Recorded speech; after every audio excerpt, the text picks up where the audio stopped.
Difference. That's what we're all about here. We're here to make a difference, and today I'm going to have three excellent guests to join us, and they're going to talk to us about some of the wonderful work that they are going to be doing in the city of Leicester, right? So, of course, all of you are well aware that on May the 6th, we have the PCC elections, Police Crime Commissioner election. Of course, this election was due last year, but due to COVID, it had a postponement, and we are now back on track.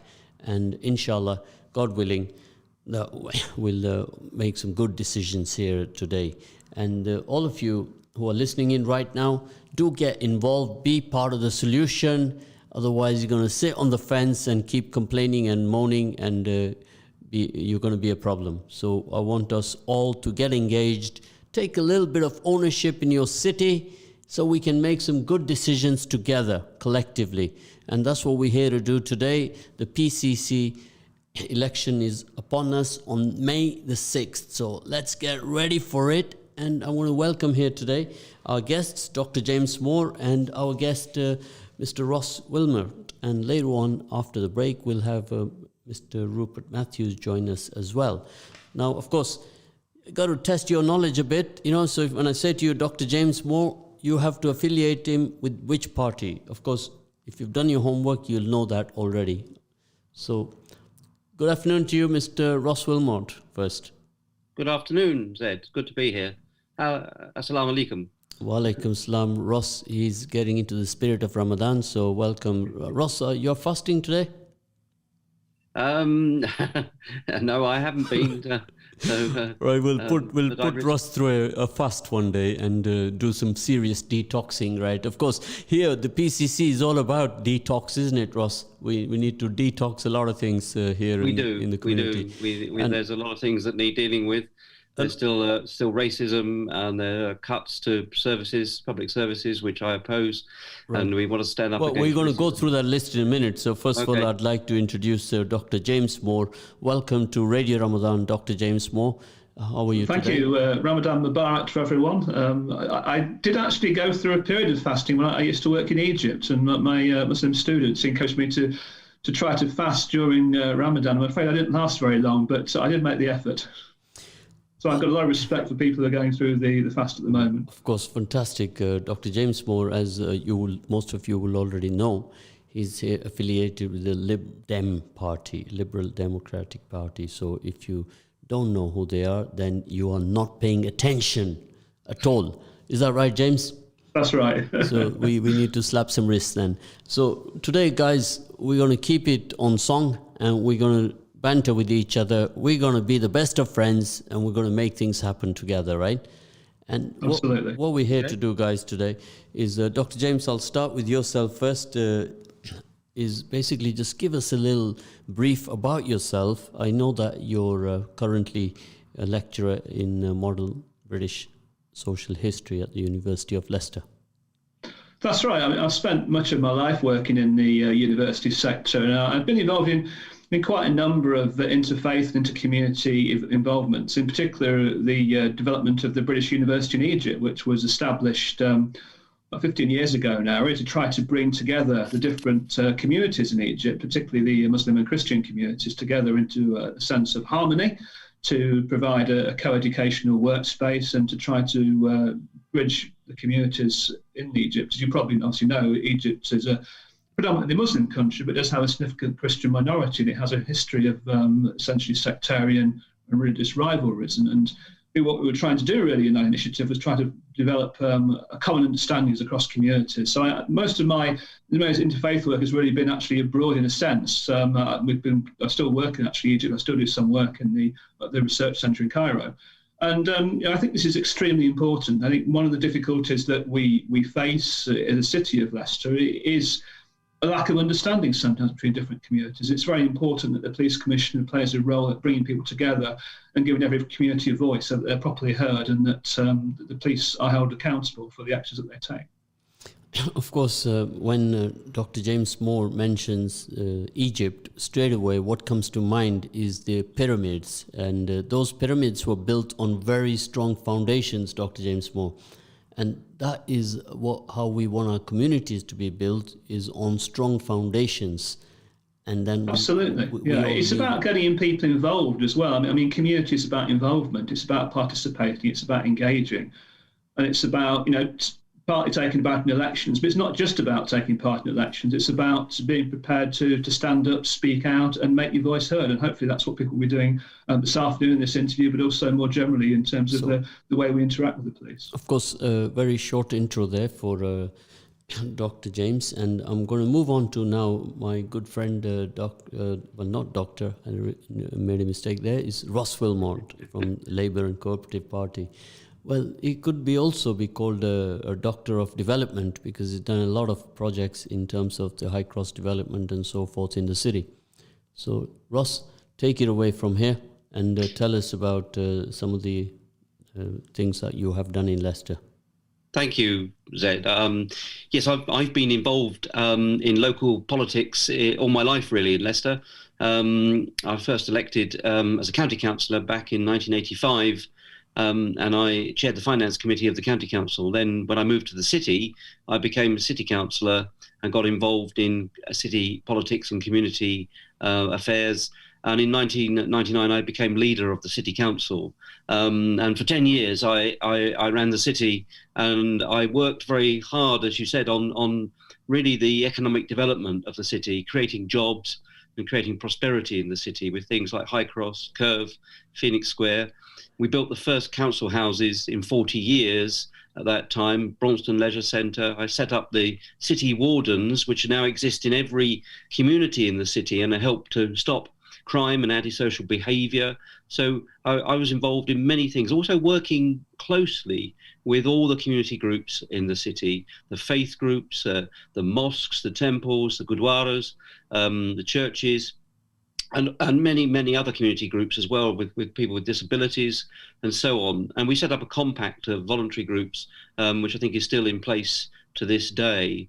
And it's one of my key priorities during that time was to promote community cohesion in our city. And I have stood shoulder to shoulder with the Muslim community at 9/11 when we assembled in the town hall square to show that this was none of these events were going to divide our city and set one group against another.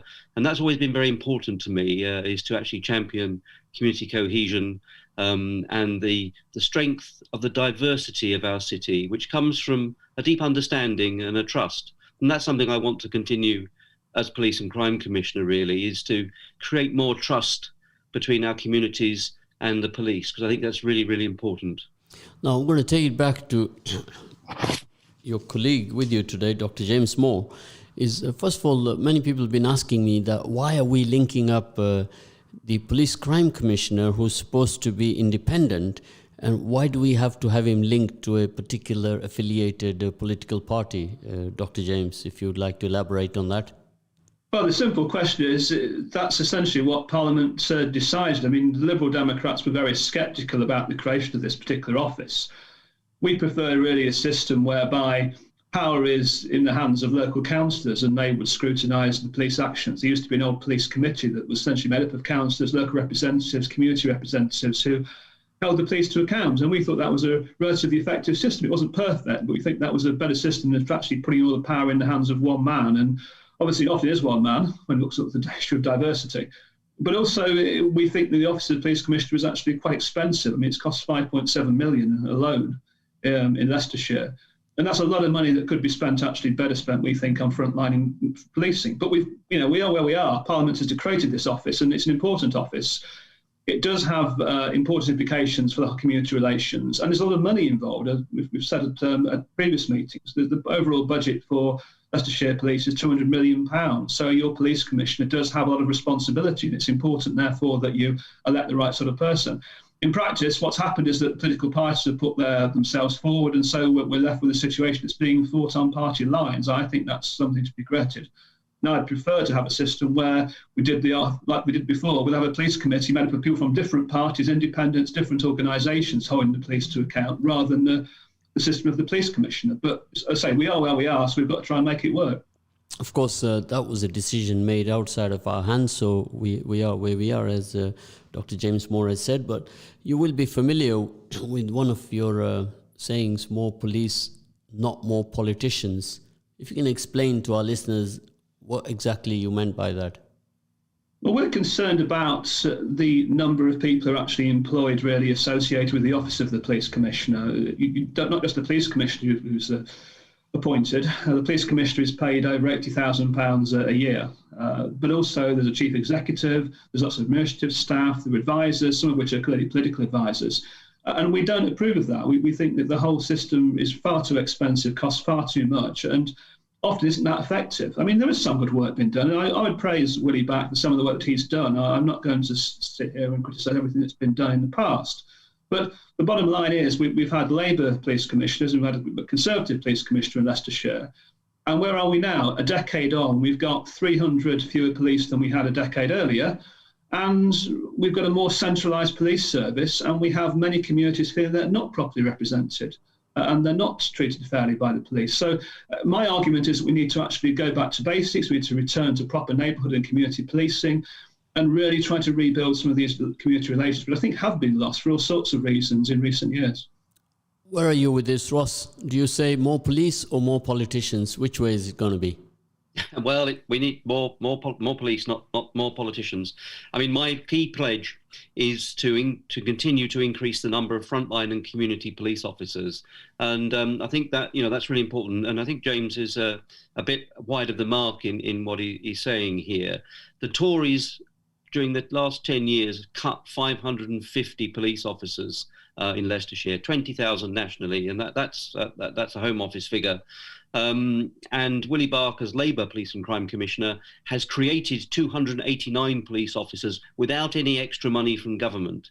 That money has been found through efficiency measures and through the rate increases as well. Absolutely important, because you can't have police officers unless you pay for them.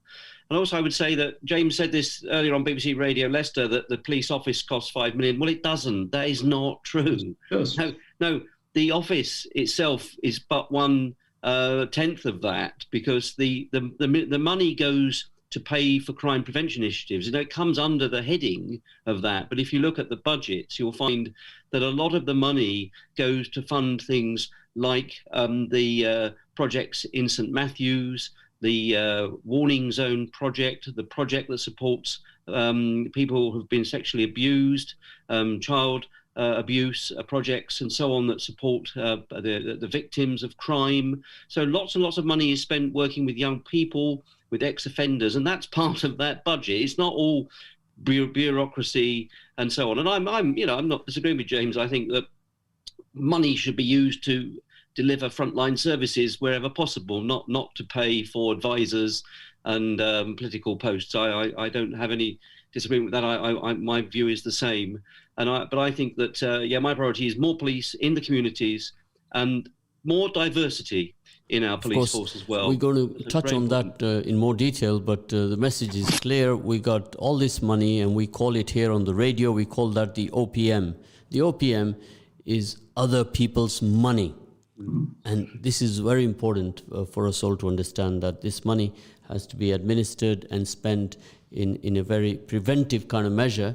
So, James, what's your take on that? That we need prevention more than we need cure. The Office of the Police Commissioner, as you can see from the website, is £5.7 million. That's the budget. Now, I'm not saying that's all administration. I've not ever suggested that. But a significant part is. I mean, £80,000 is just for the Police Commissioner. The Chief Executive has similar salary. The advisors are equally very highly paid. We don't need this. It's just a waste of money.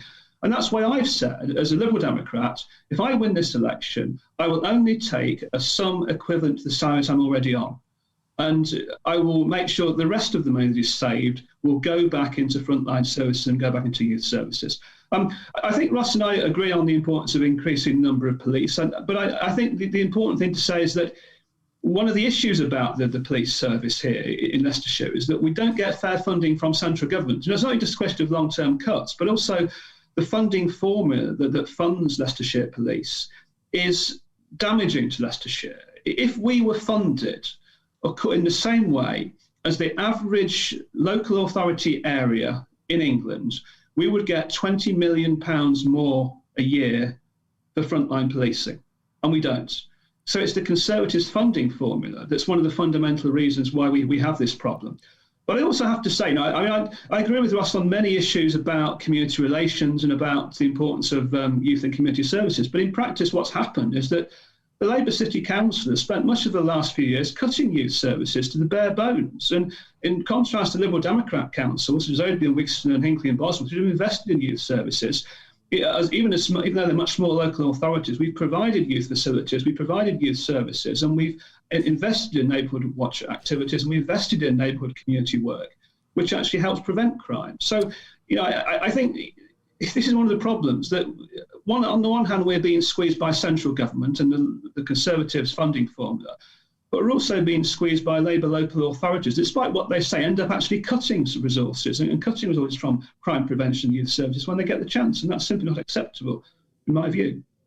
So, of course, there's a lot of leaks in the whole system across the board. We're all aware of that. And I'm sure that further down the line, we got to all sit down together and find some good strategies to plug all the leaks, Ross.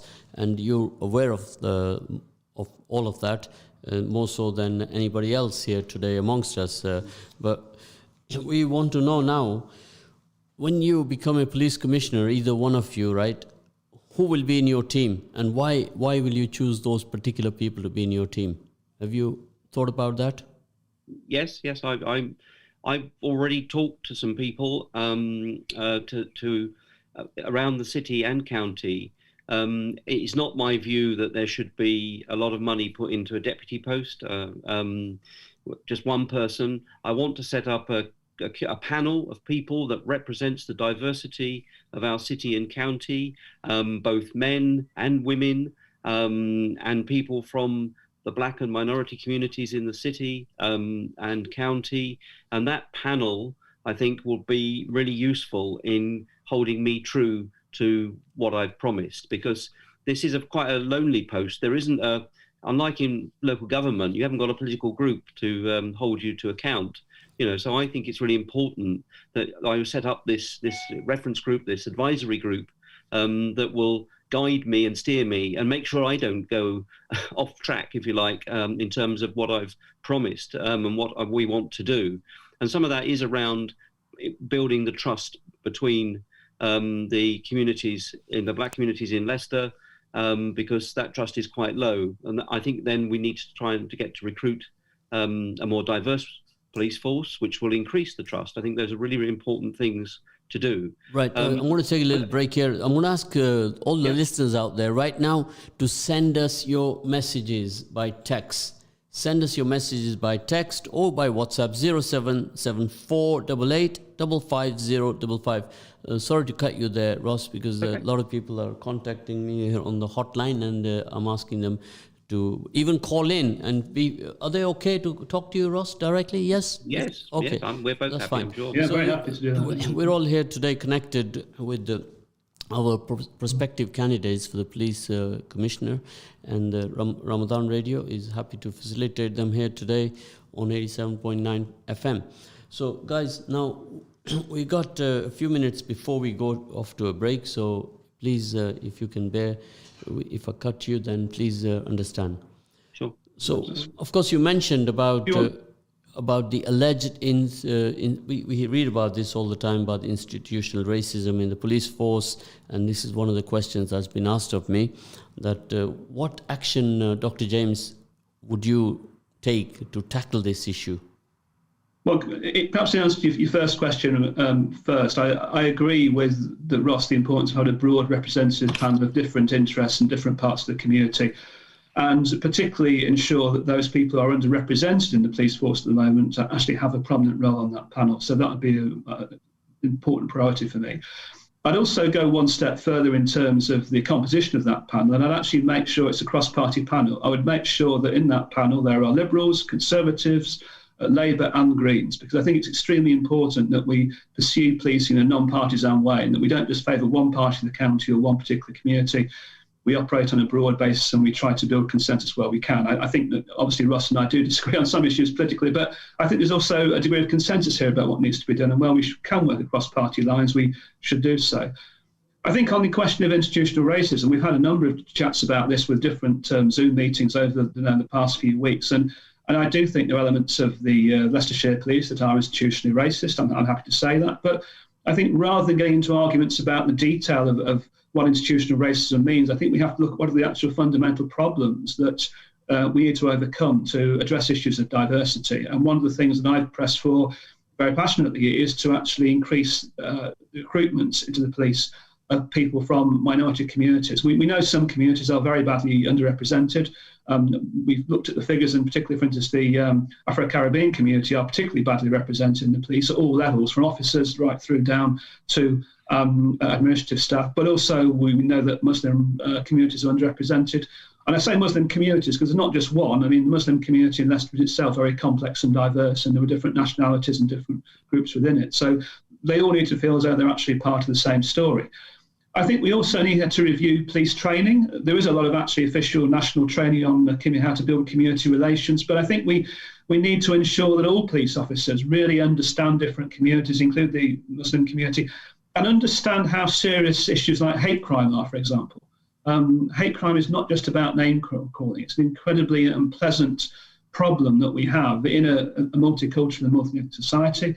We know that Muslim communities in particular have suffered very badly from Islamophobia for all sorts of reasons, linked to issues of British foreign policy, frankly, sometimes by different governments that have come in and behaved quite appallingly towards Muslims in certain parts of the world. But also on a day-to-day basis, what are the sort of problems that ordinary people face as they go about their daily business, when they go shopping, at school, when they go to the mosque, when they go about their community life? We need to actually better understand these communities, and that means improving the reporting of things like hate crime and ensuring that people are confident enough to report hate crime, and as well as reporting hate crime, making sure that there's proper victim support there to deal with the victims of hate crime, to make sure that everyone feels they can both report it, but also will be supported when they do report it. Just an off-cue question here that's just come up on my screen is, how would the officials, i.e. yourselves, have dealt with the city mayor's lockdown breaches of recent? Ross, you first. It's a good question. I mean, it was an unfortunate and very bad example that he set, which he admitted, and he shouldn't have done it, quite clearly. But it's, it was investigated by the police. I think this is where the line is drawn between the role of the police and crime commissioner, and I think in particular offences that might be committed. It's not the job of the police and crime commissioner to tell the police what to investigate, and I think there's that is a line. I wasn't entirely focused on that. My focus was generally the lockdown in the whole city. Okay, well, you did ask all about of us. And, a particular incident. Yeah. I think, to be honest, I think the lockdown. I mean, obviously, I live in the city and have done for over 30 years. I live in Belgrave, and as a local councillor, I was working closely with the police to ensure that people were safe, and I think the police did this very well. I don't think that we had enough police on the ground, but when we're back to the same issue that we don't have enough police, full stop, because they've been cut by the Tories despite their promises. Of course, I'm going to take it over to Dr. James. We're going to come back to you after the break because otherwise we're going to be cut out. Now, okay. The lockdown has affected all of us in the community. The breaches are across the board throughout the country, and there is more to it than meets the eye. And all of us are coming out of it. We pray that we'll come out of it very positive. And on behalf of all of us here at the radio and also in our area that we are broadcasting from, we're all pushing each other and encouraging everyone to mask up and also to respect the social distance, and we cannot let that go out the window. So after the break, we're going to continue with a few more questions, and Rupert will also join us, Mr. Rupert Matthews, and I look forward to meeting with him as well. Thank you very much, guys. Don't go away. Just going to have a short break. Thanks. Okay. Thank you.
Assalamu alaikum wa rahmatullahi wa barakatuh. Brothers and sisters, we are back on track again on Ramadan Radio 87.9 FM. We have today the police crime commissioners, the candidates that we have here today with us. They're just joining us today. Right now is Mr. Rupert Matthews. I'm going to introduce you to him shortly. But we also have Ross Wilmot and Dr. James Baker James Moore with us. So if Rupert, are you there live? I am, yes. Good afternoon. Welcome to Radio Ramadan, Rupert. Good to have you here today with us. Thank you. It's nice to be here. That's right. So if you see that my battery is a little bit low now, that's because first time is about 2 or 3 hours away. Almost seems like 10 hours away right now, but it gets like that towards the back end of the day. But Mr. Rupert Matthews, if you'd like to give a brief introduction to yourselves to the listeners out there. Absolutely. Well, first of all, thank you for having me on the show. Secondly, my apologies for being late. I was attending a meeting with the election returning officer about technicalities to do with the election. So my apologies for that. Yes, I'm the Conservative Party candidate at this election. I'm going to be putting forward a manifesto. Well, I have got the manifesto, which is printed. You can find it on my website, which is rupertmatthews.org.uk. Mainly, I want to get the police on the front foot against crime. I want to get them out into the community. I want to make them more proactive in dealing with crime, but also with preventing crime. So I know we're short of time, so I'm not going to rabbit on. You can follow me on Twitter. You can follow me on Facebook. You can go and look at my website. And I think really we need to get on with questions from the public. So what made you stand up for this role, Mr. Matthews? Well, I decided to put my name forward, really because I think that over the past 10, 15 years or so, the police have taken a bit of a back step from the community, from getting out into the community, from engaging with the public. And I think it's time we change that. I want to see the police uniform as a positive thing in all of our communities. I want to see a police presence in all of our communities. And as just one policy to help do that, I want every school in Leicester, Leicestershire and Rutland to have a police liaison officer who goes into the school on a regular basis, who is available if there are any problems at the school, and can talk to our young people about such things as drugs or gang culture, and to stop them getting sucked into illegal activities, but also to present the police uniform as being a very positive thing. I think that would help community relations, but also it's going to help police recruitment. I know that all police forces, Leicestershire's not really picked out here, really don't have a broad range of police officers from all our different communities. Right, I'm going to move on. That's going to help. Ms. Matthews, Sure. Rupert, I want to ask you, can you briefly go through your 5-point plan for policing that you talked about before? I can. It's on all of my leaflets. It's on my website and so on. So I'm going to start with visible policing. As I said, I want to get the police out into our community. I believe in high-tech policing. I want police to make more use of things like body cams when they're collecting evidence. I want to have community policing. That is police understanding the cultural background of all the communities that we have in our area so that they can engage with the public a lot more. I want to see more rural policing. Our rural areas have got particular crime problems with intimidation from hair coursing gangs. We need to get on top of that. And I want to see more policing. I want to see the extra police officers being provided by the Conservative National Government out there in our community, making sure they deal with all the other points I've mentioned. Right, guys, now we're going to move on with some questions for all of you, right? So if you can keep your answers very brief. How will you balance the significant centralizing power that you as a PCC will have with the fact that the crime and the community safety issues are often localized and focused? How will you deal with that? The draw-off between centralized and local. Who's first? Do you want to go first? Yeah. You can go first, James. Yeah, well, I've made the point already that I don't agree with the centralisation policies that have been introduced by the Labour and Conservative administrations in the last decade. I think it's a mistake. I think some of those have been forced upon the police by the cuts that have been imposed. And, it's not really enough for Rupert Matthews to say, well, we're bringing back more police. We're still going to have 300 fewer police than we had at the beginning of the decade. I mean, he's saying that the Conservatives are introducing more police. It's rather like being mugged by someone, have the mugger take £20 out of your wallet, give you £10 back, and then say you should be grateful. I mean, it's just nonsense. That's what's actually happened here. We're £20 million underfunded. We're 300 fewer police than before. And so a lot of the centralisation policies that have been imposed, the cuts to neighbourhood policing, have been done because of those Conservative policies, and no doubt about that. I think, to be fair to Willie Back, as the former and outgoing police commissioner, he's done something to try to reverse that, but we still have a very centralised police service. So what I would do at the very start of my period of office would to instigate a review to look at how we can decentralise the police force, bring back proper local policing units, and where we can possibly even bring back local police stations, proper functioning local police stations. It's going to be hard, there are financial constraints, but that's the direction of travel that I want to go in. And I want to involve community organisations from all the different communities around Leicestershire in that process. Of course, Ross Wilmot, now centralise, we local. This is a big issue, isn't it, really? Well, it is, but I think James has not presented quite the full picture. What the current Labour Police and Crime Commissioner is doing, which I support entirely, is to create local policing in the city, county, and indeed Rutland. And actually, there is a policy change now being implemented to create local police teams. It is a move away from decentralisation, which I entirely support. I mean, I think centralisation, and James and I don't disagree on this, is wrong. Policing should be local policing, and police officers should get to know their communities, and their communities should know their police officers. Now, they can only do that when we've got police officers on the ground. And I find it absolutely extraordinary that Rupert can sit there saying that he supports more police officers when his government, his party, have taken 550 out of the city and county, 20,000 nationally in the last 10 years. And James is right. They're now saying they're going to put them back. Well, that's not happening. And if they do, we'll only be where we were 10 years ago. So, but Labour, as a PCC, as Willie Buck, has created 289, they're real, they're on the ground now, police officers. And I'm going to continue to do that. And they will be in our communities, working alongside our communities. And I think when you're recruiting, you can't make the police force more diverse if you're reducing the numbers. You have to be increasing the numbers and recruiting people from those communities.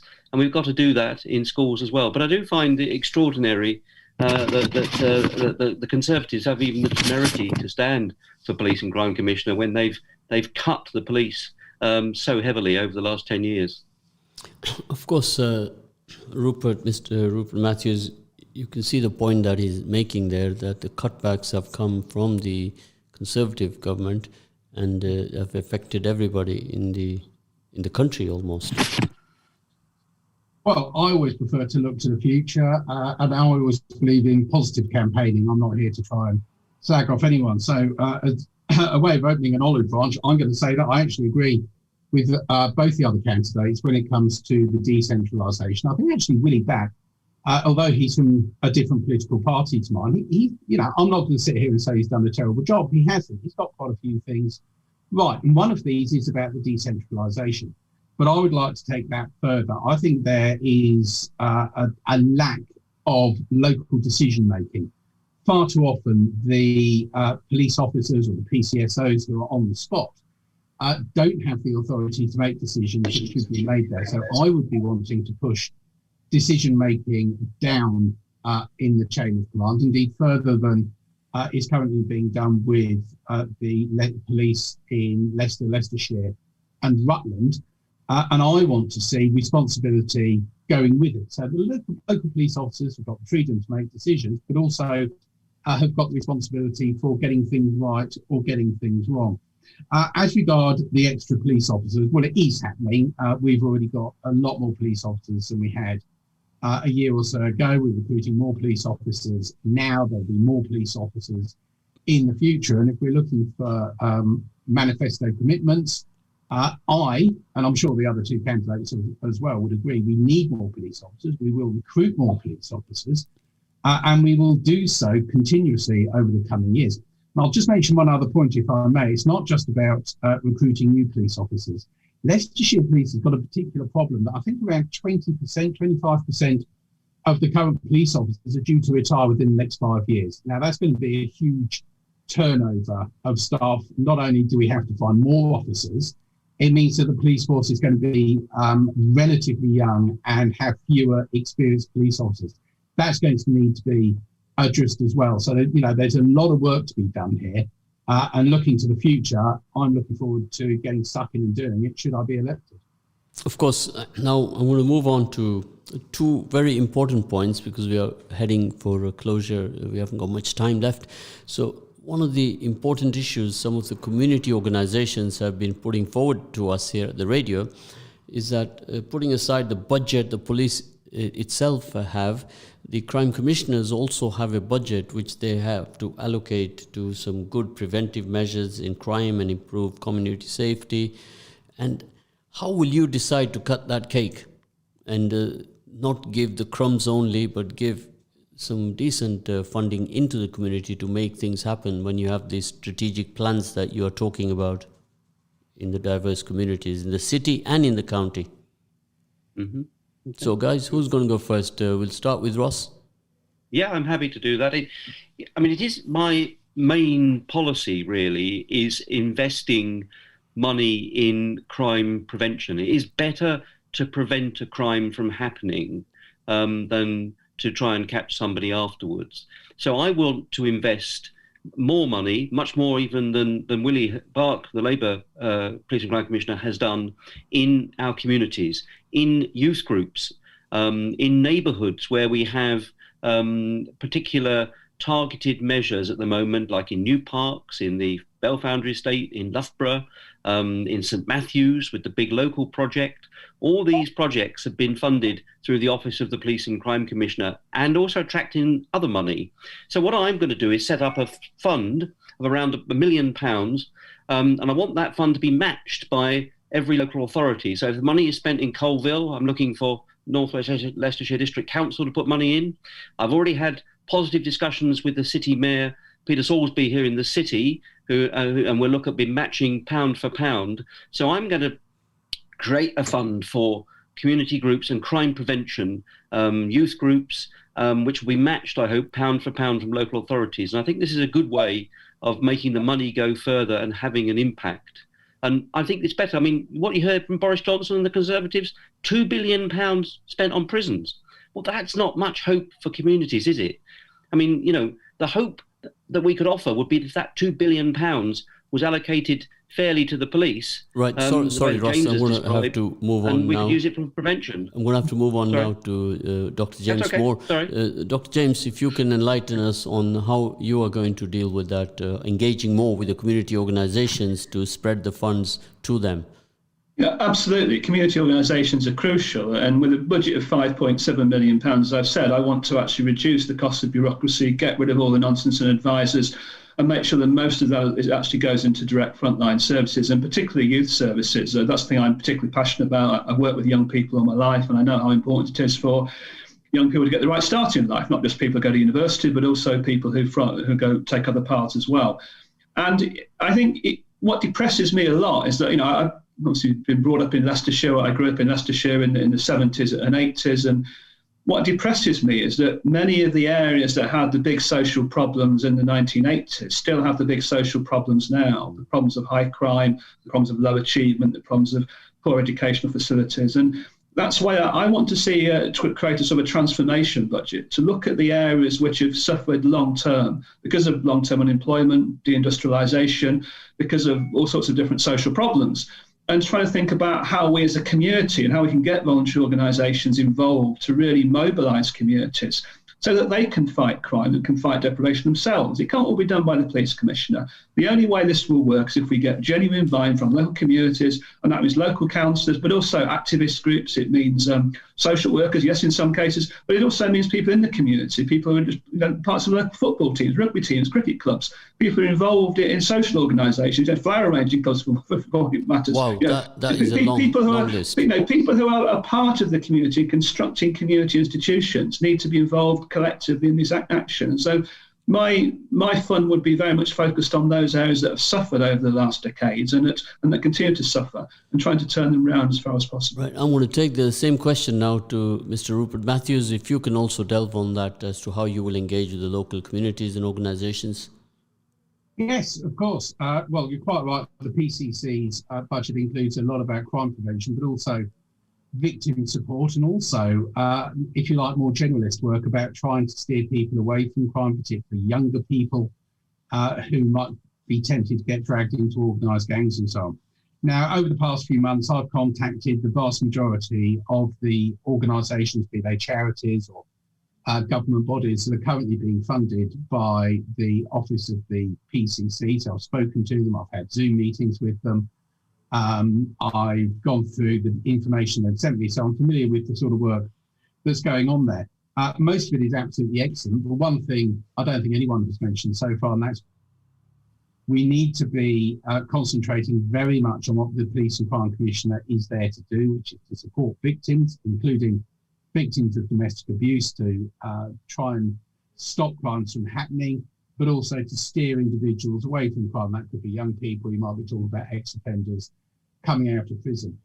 So one of the things I want to do is to look very carefully at where the money is going and how it is being spent, and ask all these organisations to make it very clear how they are spending the money in order to achieve the objectives that we all want to see. And I think if we can ensure we get value for money and the money is being properly spent and being spent locally, then it's going to benefit us all.